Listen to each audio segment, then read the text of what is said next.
चाय बना रही, पाय बना रही। आप यहाँ क्या कर रहे हैं? तो मैं चाय बनाता हुआ देखने आ गया। आप दादी के पास जाकर बैठे, मैं वहीं चाय लेकर आ रही हूँ।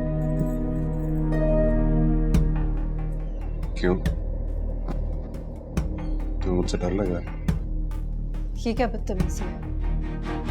आप अपनी हद में रहेंगे ना तो बहुत अच्छा होगा आपके लिए। अरे यार, मैं तो मजाक कर रहा था। तो मुझसे डरने की जरूरत नहीं है, बल्कि मैं तो चाहता हूँ कि हमारी दोस्ती हो जाए। मुझे पता है कि तुम और इसके साथ अपनी मांगे पर खुश नहीं हो।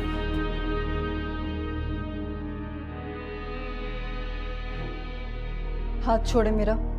नहीं छोड़ूंगा। मैंने कहा मेरा हाथ छोड़े। नहीं छोड़ूंगा। तुम्हारी हिम्मत खबरदार! अगर एक कदम भी आगे बढ़ाया ना तो असद भाई को सब कुछ बता दूंगी मैं।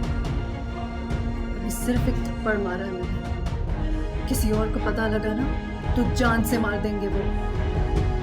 तुमने अच्छा नहीं किया मुकद्दस। तुम्हें इस हरकत के लिए पछताना पड़ेगा।